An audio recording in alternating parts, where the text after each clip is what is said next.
반갑습니다. 박 교수입니다. 오늘은 enscape 영상으로 돌아왔습니다. 또 제가 어제 다른 영상을 하나 올렸더니, 그럼 이제 enscape는 안 올리는 거냐, 뭐 이렇게 연락을 주신 분이 계셔서, 그리고 최근에 enscape와 관련된 내용을 또 마침 올려드릴 게 있어서 영상을 또 하나 가지고 왔습니다. 일단 첫 번째는 이제 최신 버전의 enscape랑 그다음에 최신 버전의 V-Ray 호환에 관련돼서 일단은 말씀을 좀 드리려고 하고 있어요. V-Ray랑 enscape가 과거에는 이제 호환이 안 됐었죠. 서로 다른 회사에서 개발하던 프로그램들이었고, 그러다 보니까 호환이 안 됐는데, 이제 V-Ray 회사에서 카오스 그룹에서 enscape를 샀죠. 프로그램을. enscape를 샀고, 그러면서 두 프로그램이 같은 회사 소속이 되면서 이 블록시를 사용하는 방식이나 재질에 관한 것들을 V-Ray 쪽에서 enscape의 이 재질들을 받아주고 있는 것 같아요. 받아주고 있는 것 같고, 그로 인해서 enscape에서 사용한 이 소스들이 이제 V-Ray에서도 인식이 되기 시작한다. 뭐 이런 얘기들이 있습니다. 그리고 실제로 그게 맞고요. 일단은 제가 V-Ray를 좀 구동을 시켜놓고 이어서 설명을 드리겠습니다. 그 말이 맞는데 두 개의 목적이 좀 다른 것 같아서 설명을 정확하게 드리고 가는 게 좋을 것 같습니다. 일단은 기본적으로 렌더링은 그냥 텅 빈 우주 공간에서 어떤 환경을 세팅을 하고 그 환경에 맞춰서 렌더링이 되는 그런 상황일 텐데, enscape와 V-Ray가 다른 점은, enscape는 그런 상황을 신경 쓰지 않아도 어느 정도 렌더링이 될 수 있게 환경을 만들어 놓고, 그 다음에 아주 강력한 enscape의 자연광이죠. enscape의 자연광이 자동으로 어느 정도 조명 역할을 충분히 해주고 있고, 그 다음에 노출값 조절이나 이런 것들을 활용을 해서 지금 우측에 이 enscape 화면처럼 그냥 자연광만 있는 상태고, 그리고 자연광이 내부로 들어와서 노출을 조절해서 지금 오른쪽에 있는 이 이미지처럼 어느 정도 렌더링이 그냥 다 된다는 게 enscape의 장점이고요. V-Ray는 실제 조명이 재질에 부딪혀서 반사되고 하는 이런 레이트레이싱 기능이나 다양한 렌더링 기법들을 활용을 해서 렌더를 거는 렌더러의 역할에 더 충실한 프로그램이다 보니 사실은 그 환경 설정을 다 해줘야만 효과를 볼 수가 있습니다. 그래서 V-Ray를 사용을 할 때 사실은 모델링 프로그램도 스케치업보다는 맥스나 마야나 다른 조금 더 고퀄리티의 조금 더 다양한 표현이 가능한 모델링 프로그램을 사용을 하는 게 결과물이 더 좋은 것 같아요. 더 좋은 것 같고, 그리고 그런 환경 설정하는 부분에 있어서도 그런 프로그램들이 훨씬 유리합니다.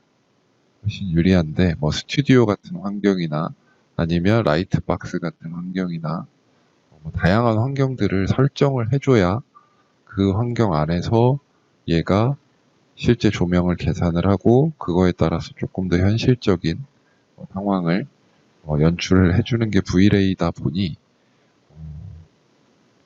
enscape로 최적화한 이 환경은 V-Ray로 렌더를 걸어도 사실 퀄리티가 좋게 나오지 않아요. 좋게 나오지 않는데 단순히 이제 엔스케이프랑 V레이가 호환이 되면 요 엔스케이프로 렌더를 걸었을 때 조금 아쉬운 걸 V레이로 렌더링을 돌리면 되겠구나 이렇게 생각하실 수 있을 것 같아서 그 내용을 지금 눈으로 좀 보여드리려고 왔습니다.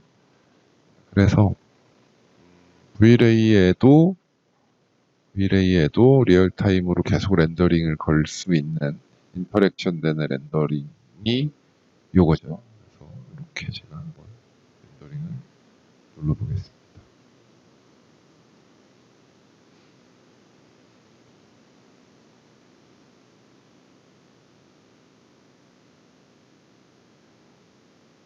네, 그러면 지금처럼 이제 뭐 제가 뭘 안 바꾸고 있으니까 아마 고정된 상태로 렌더링이 쭉 걸릴 텐데 지금 보시는 이미지와 같은 상황으로 렌더링이 됩니다. 렌더링이 될 거고요. 사실은 이 화면을 보시면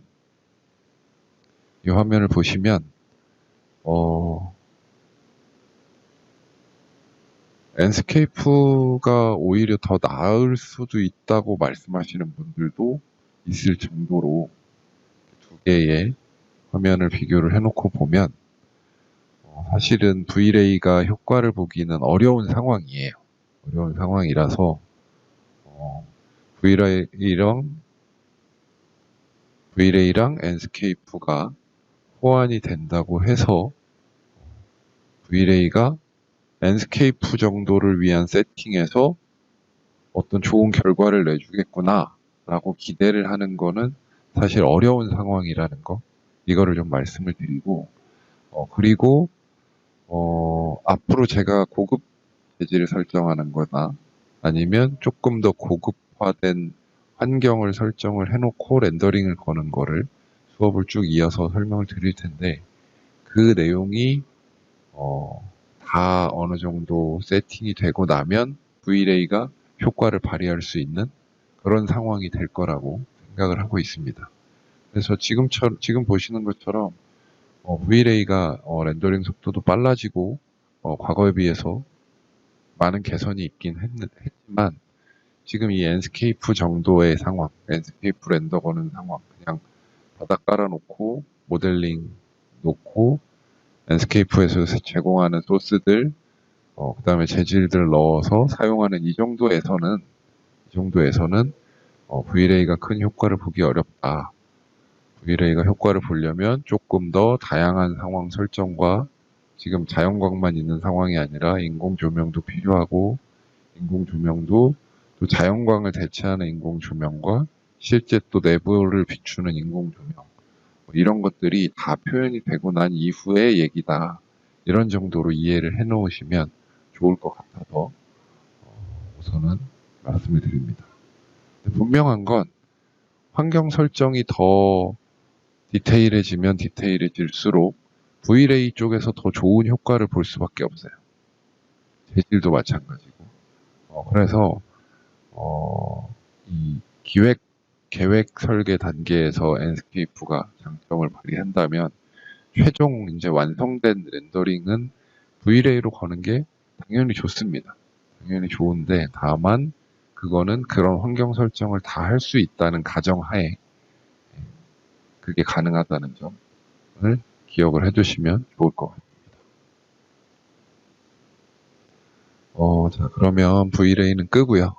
두 번째는 이제 엔스케이프가 재질 설정을 할 때, 엔스케이프가 고급 재질 설정을 할 때 주의해야 할 점을 한두 가지만 좀 짚어드리고 가려고 하고 있습니다. 일단은 제일 먼저 엔스케이프를 쓰시는데 아니면 다른 렌더러도 마찬가지입니다. V레이를 앞으로 사용을 하실 건데 라는 가정하에 말씀을 드리면 아마 스케치업을 쓰시는 분들은 다 사용을 하실 것 같은데 요 웨어하우스에 있는 루비들 중에 아키텍스처라는 루비가 있습니다. 아키텍스처라는 루비가 있는데 여기에 있는 재료들, 여기에 있는 재질들은 웬만하면 사용을 하지 마셨으면 하는 게 제 마음입니다. 제 발음인데 여기 있는 재질들이 왜 그러냐라고 보면 제가 하나만 클릭을 해서 말씀을 드리겠습니다. 이런 마루 같은 재질을 하나 임포트를 해서 설명을 드리겠습니다. 임포트를 해서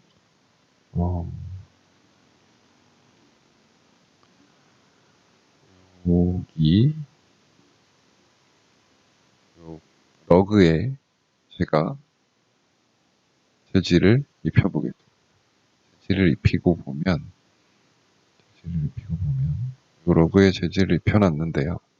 러그에 재질을 입힌 상태에서 요게 앤스케이프 재질에서 어떻게 보여지는지를 한번 보여드리면 제가 입힌 요 재질이 앤스케이프에서 오크 스트레처라는 재질로 들어와 있는데요. 들어와 있는 요 재질의 상황을 보면 맵이 하나만 들어와 있죠. 지금 여기 보면 알비도 맵만, 기본 알비도 맵만 하나가 들어와 있고 나머지 맵들은 전혀 아무것도 없습니다. 아무것도 없고 뭐 맵이 없다 보니 값들도 거의 안 들어와 있고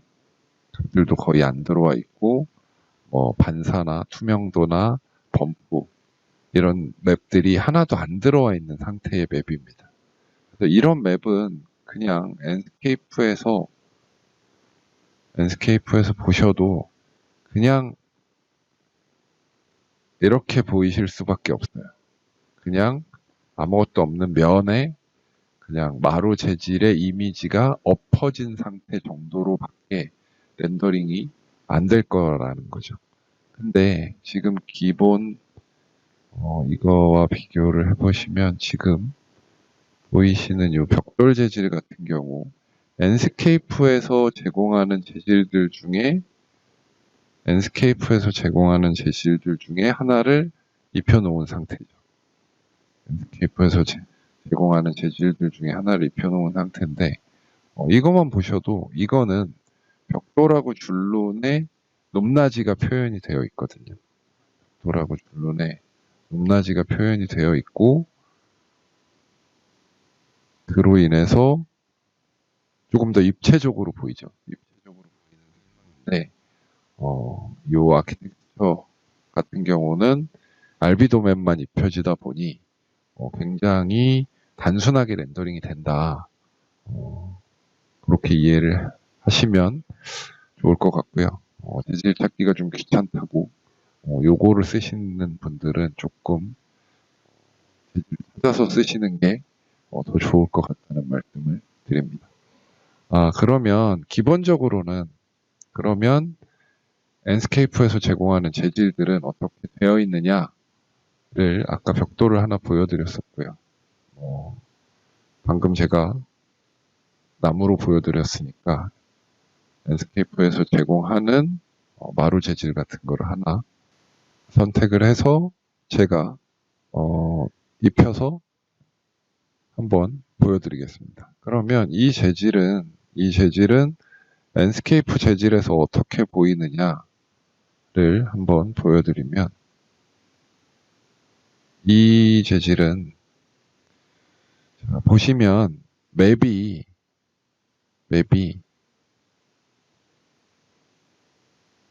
기본 알비도 맵이 들어와 있고요. 그리고 재질의 높이 그냥 범프 맵 같은 거죠. 범프나 노멀이나 디스플레이스먼트 맵이 있을 텐데 그러니까 그 재질의 표면에 튀어나오고 들어간 정도를 표현할 수 있는 높이 맵이 들어가 있습니다. 그래서 이렇게 높이 맵이 들어가 있고요. 높이 맵을 보시면 이렇게 파인 부분과 튀어나온 부분이 표현이 되어 있는 거를 아실 수가 있습니다. 그리고 러프니스 맵이라고 해서 표면의 거친 정도를 표현해 줄 수 있는, 그래서 미세한 스크래치가 있는 표현이라든지 특히 여기 우측에 보시면 금속 표면 같은 경우도 그냥 반사만 준 것과 러프니스 맵에 약간 가벼운 스크래치 같은 것들이 있는 표현을 주고 렌더를 건 거는 결과물이 훨씬 다르게 보일 수 있죠. 그래서 이런 기본 알비도 맵, 그 다음에 높이를 조절하는 맵, 그 다음에 표면의 이 거친 정도를 표현하는 맵, 그리고 마지막으로 투명도를 줄 때도 사용할 수 있는 맵들이 있어요. 그래서 요거는 뭐 패브릭 표현이나 이 커튼 같은 것들을 표현할 때, 혹은 뭐 타공판이나 메쉬 같은 것들을 표현할 때 그런 것들을 모델링으로 표현하는 게 아니라 재질에서 이런 투명도 맵으로 표현해서 이렇게 작업을 하는 그런 내용들이 있는데, 그런 것들을 이렇게 다양한 맵을 사용해서 표현을 해주고 있고, 당연히 이렇게 들어가서 보시면, 확대를 좀 해서 보시면 이 마루와 마루 사이에 홈이 요렇게 보시면 볼록볼록하고 홈이 파여 있는 표현들을 보실 수가 있고요.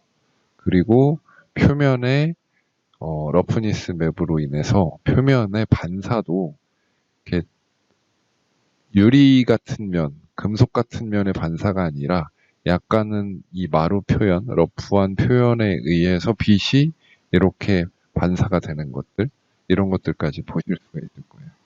이렇게 돌려가면서 보면 가까운 부분에 있는 그 마루와 마루 사이에 홈이 파여 있는 표현이라든지, 그다음에 저 반사가 일어나는 부분이나 아니면 더 확대를 해서 보면 이 러프니스 맵이 표현된 것들도 보실 수가 있을 겁니다. 그래서 기본적으로는 맵을 재질을 사용을 하실 때 랜스케이프에서 제공하는 이 랜스케이프 머티리얼 라이브러리에 있는 맵을 최우선적으로 사용을 하시는 거를 권하고요. 그 다음에 그게 아니라면 재질들을 제공하는 사이트들이 굉장히 많이 있습니다. 굉장히 많이 있는데 제가 아직 테스트를 못 해봐서 무료로 많은 맵들이 있는 사이트를 소개는 오늘은 못 드릴 것 같지만 그냥 이 알비도 맵만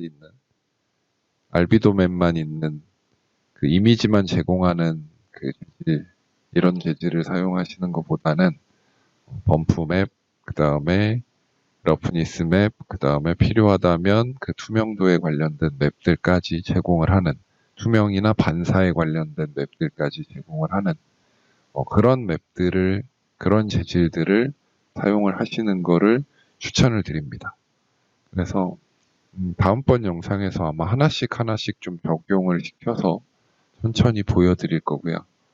앞으로도 랜스케이프 수업도 계속 이어질 거니까요. 관심 있으신 분들은 구독과 좋아요 부탁드립니다. 감사합니다.